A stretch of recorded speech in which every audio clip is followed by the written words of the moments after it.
Okay, so I want to talk about components of vectors. And the idea is basically as follows. Now, we know that we talked about vectors, we discussed vectors in terms of displacement. So now this is in 2D space, 2 dimensions. We just have x and y. So here's the situation. Suppose this is P, some point P, and this is some point Q, right? And suppose you want to discuss the vector where the tail is at P and the tip is at Q, right? Now, remember, a vector is only direction and magnitude. So we could have this same direction and this same magnitude, say from here to here. So now how do we know that they have the same direction? We would need them to be parallel. And how do we know that they have the same magnitude? We would need the line segments to be the same length, right? So the idea is that you could take the same vector and you could move it all along, but you can move it anywhere. And as long as you have the same direction, now watch this. If we go like this is no longer the same direction, right? But as long as you have the same direction, it doesn't really matter where the tail is and where it doesn't matter where the tail is, because the vector is just the magnitude, which is the length of that line segment, and the direction that it's pointing in. Okay, so but sometimes it's very helpful for us to discuss components of vectors. So we might be in a situation where we want to have a way to represent the fact that all these vectors are the same. Okay, so we introduce a coordinate system and we treat the vectors algebraically. So the idea here is you consider the tail to be the origin. So now once you do that, then you've got the same way, you've got like a fixed way to discuss all vectors in terms of components. So let me show you first an example. There's nothing special about 2D. So now if we're in 3 dimensions, we could have a vector, right? And that same vector, here's this kind of what we're doing. Right, we're going to, let me do it like this. So this same vector, see, this is the same vector. The tip is and the tail are moving around, but you see how it's the same vector? It could be back up down here. Doesn't really matter. So what we do is we say we're going to plant it at the origin. Okay, and then let's see here. So we'll have components of the vector. So say you have a vector. Now I'm going to follow the notation that is in the notation that is in Stewart. So if you have a vector, and say the vector is A, you want to write the components like this: A1, A2, A3. This is for 3D in 3 dimension. And if you have a 2-dimensional vector, then you would still have A and you would just write it as A1, comma A2. Okay. Now what this means is this refers to, so let me show you for 2 dimension. If your tail is at 0, comma 0, and you go A1 units in the X direction, so maybe here's A1 and here's A2, and A2 units in the Y direction, that's your tip. Now these are the components. Okay, so now here's a question. The question is, what is the difference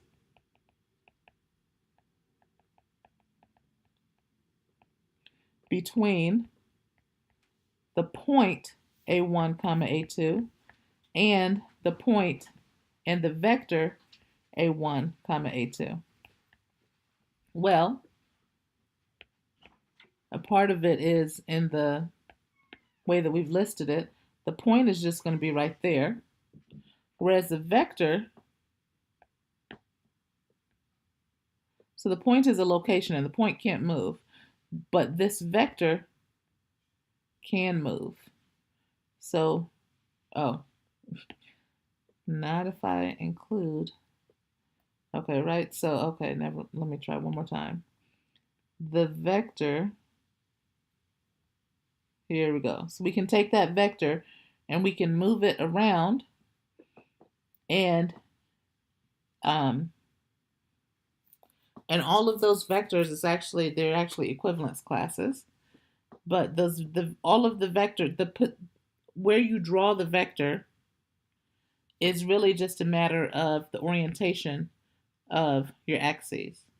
So instead of moving the vector around, we could move the axes around. Does that make sense? So I could let this and let this be y. Let this be x and let this be y.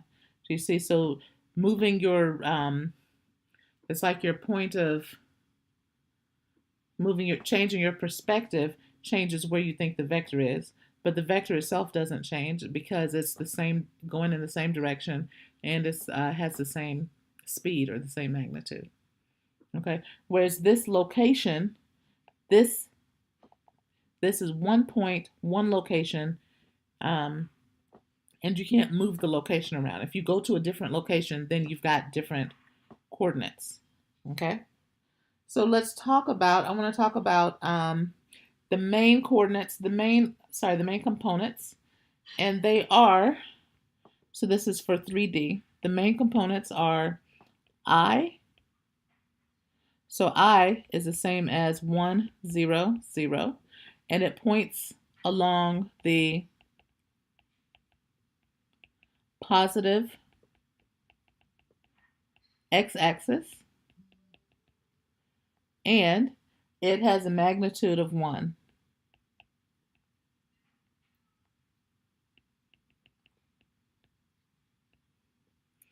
So if we were to draw a picture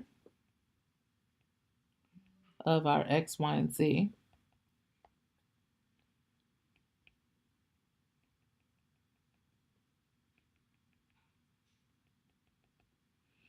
okay, now I'm going to take a picture here. So if I go, so here's my tail, here's my tip. That is I. Now, so that's I. We also have J. So J is the vector that points along the positive y-axis. Okay, and it has a magnitude of 1. And then K is in the z-axis, points along the positive z-axis. And it has magnitude 1. So remember, if we want to give a vector, you're going to give direction and magnitude, right? So that's why each time we're giving you the direction and the magnitude. Okay, so let's do an example, which is, this is just an example from the book. And this example is, find the vector represented by the directed line segment with initial. So we want to find the vector with initial point A, which is 2, -3, 4, and terminal point B, which is -2, 1, 1. Okay. It's 5:15.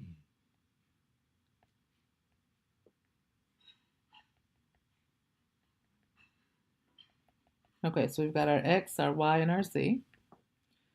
And initial point A. So I'm going to come out 2, forward 2, to the left 3, and then up 4. 1, 2, 3, 4. So here's A. And then for B, I'm going to go back 2, and then to the right 1, and up 1. And so here's B. So if my initial point is A, and my terminal point is B,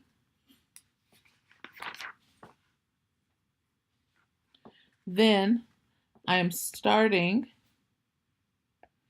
starting at A and ending at B. So that's the vector. So what I want is, I want to describe this vector. I want to give the components of the vector. Okay, so we'll have a formula, and the formula that we have is the following. So this is our formula 1, which says, given the points A and B,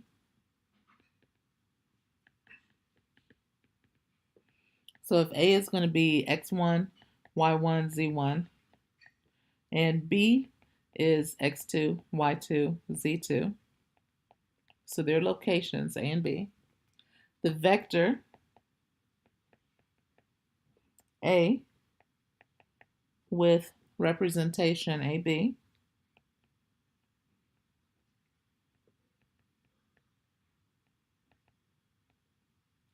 is, so I need to take the difference, x2 minus x1, y2 minus y1, z2 minus z1.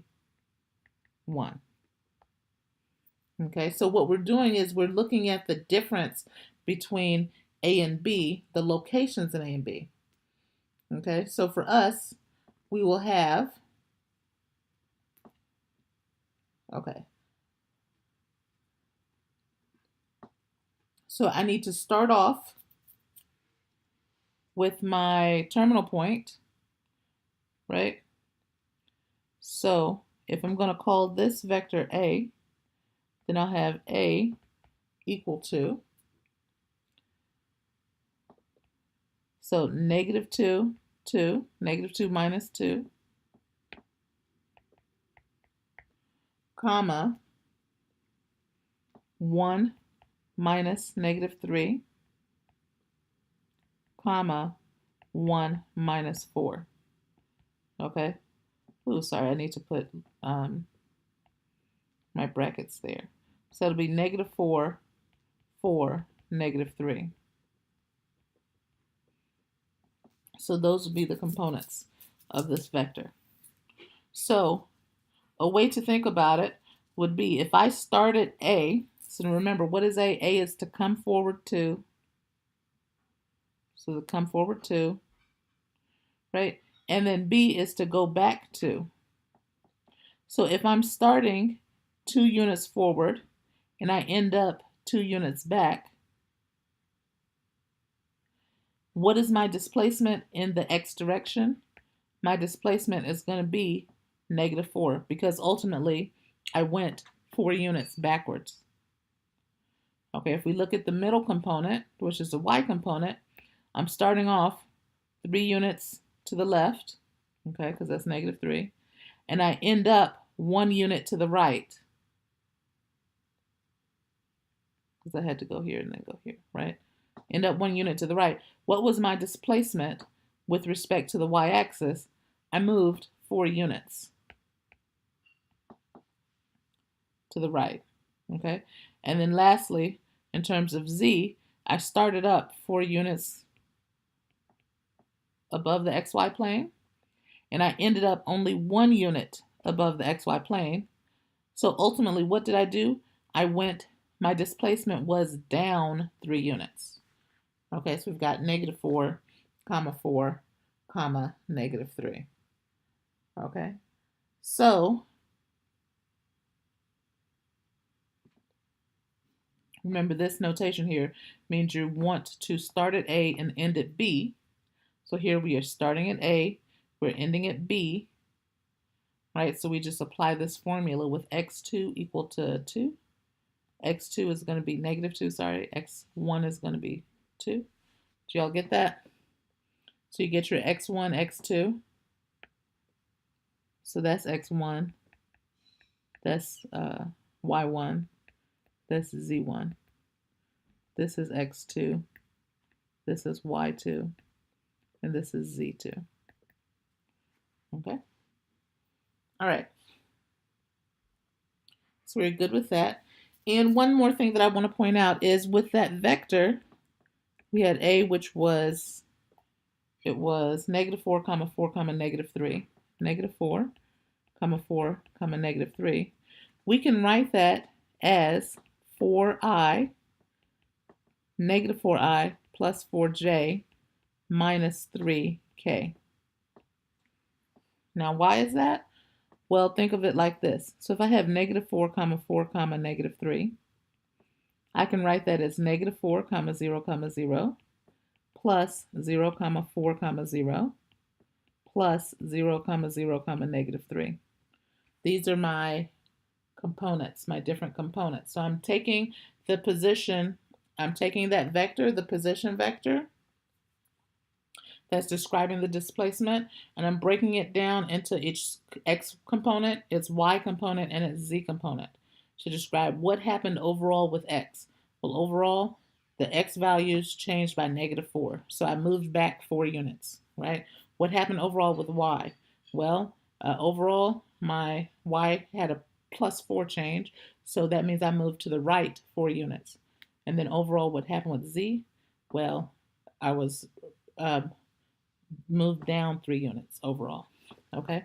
And now, remember our properties, we've got properties of our vectors, so I can write that as negative 4 times 1 comma 0 comma 0 plus 4 times the vector 0 comma 1 comma 0 plus negative 3 times the vector 0 comma 0 comma 1. And now I can just write that as negative 4i, I have to put a line here, plus 4j minus 4 minus 3k. So that's another way to write that vector. Okay.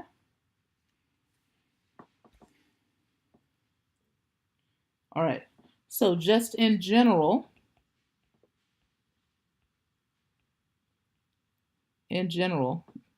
sorry, that looks horrible. In general, so if you have V1, V2, V3, this is equal to the vector with initial point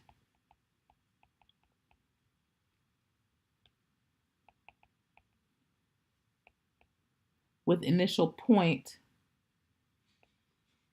0, 0, 0, which is the origin, and terminal point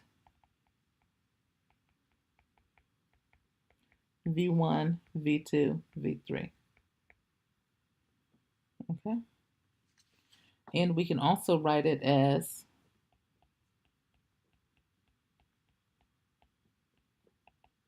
V1 times I plus V2 times J plus V3 times K.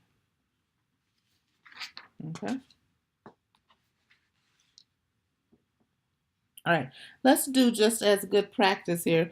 Let's look at the magnitude. What is the magnitude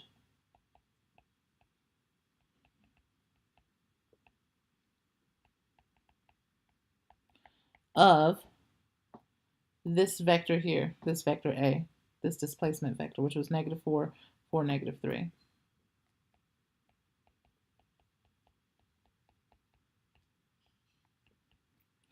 Well, we've got our formula for magnitude.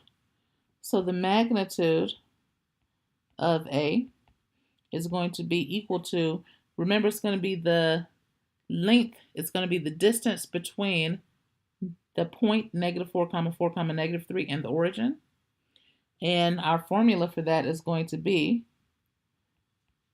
a1 squared plus a2 squared plus a3 squared. So we end up with the same formula for, we're using our distance formula because of this generality about the displacement vectors and the components of the displacement vectors. Okay, so just to clean it up here, if A is equal to A1, A2, A3, this vector, then the magnitude is given by this formula. So in our case, the magnitude of A is the square root of negative 4 squared plus 4 squared plus negative 3 squared, which is, that is going to be 16 plus 16, that's 32, plus 9, which is going to be 41. So I have the square root of 41. Okay.